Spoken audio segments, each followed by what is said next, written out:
This morning, when she came in, I knew it was going to be one of those days. She had this look in her eyes and under her skin that made the coldest fear suck at my insides.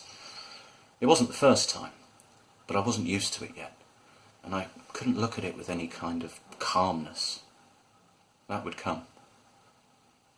Thank God that would come. This morning, when she arrived, like she did most mornings, I could see that something hadn't quite slotted into place yet within her. It's hard to tell. Some days it can be a large gaping hole, and sometimes it's just a series of small holes that pit the flesh of her. Today it was a big one. Perhaps, I thought, the biggest yet. The first time I noticed something was wrong, I'd been dealing with a man who wanted to buy his fiancée a spray of flowers for their anniversary.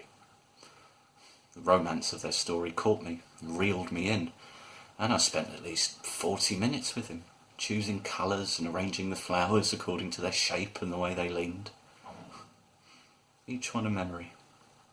Each one a time they had spent together, fitting together to make up the whole of their journey so far. The man was impressed.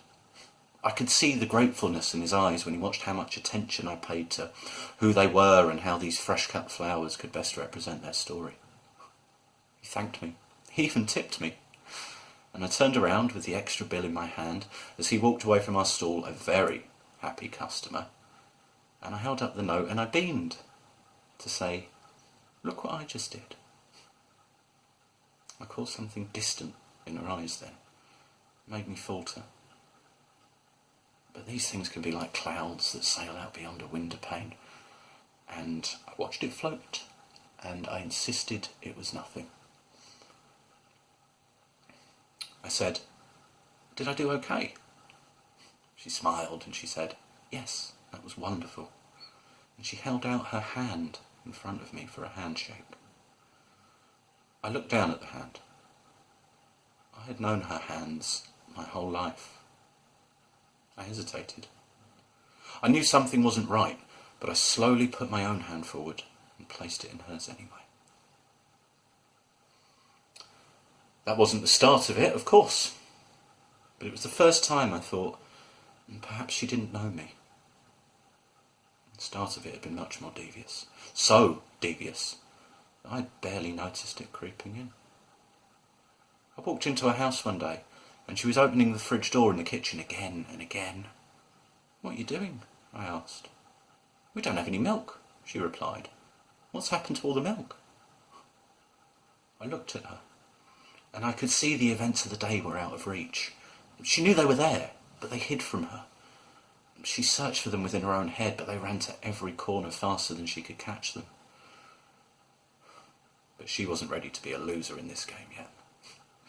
She steadied her face, and she said, "Of course not. You must have used it." I didn't argue. Just opened all the cupboards in the kitchen until I found the milk. Yeah. When I sat with her at the stall that morning, I wished we were back there at the time when putting the milk away in the fridge with the dishes was the worst it got. When someone you love starts to leave, you panic and you scramble for anything to hold on to. I told myself she was fine for a long time.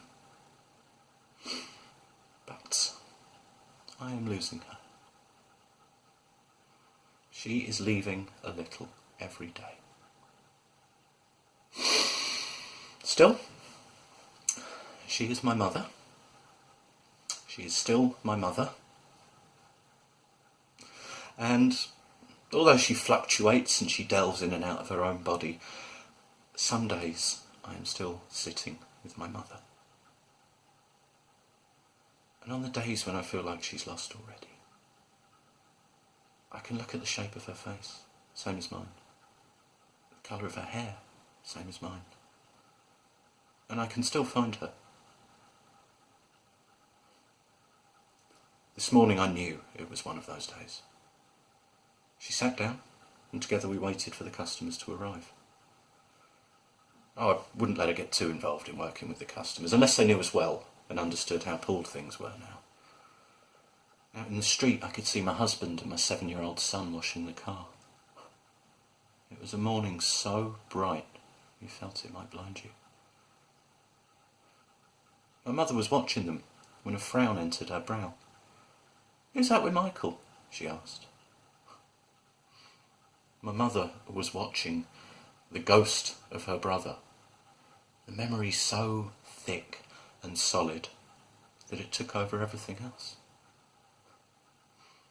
I watched my husband and son splash water onto the bonnet, and the sunlight pick up each droplet and dance with it. There was a strange contentment to the moment, a kind of allowing. This was the way things were now, and I could live with that. "A friend," I replied, and I saw the frown melt away from her face and a smile lift her lips. "That's good," she said. "It's good to have friends."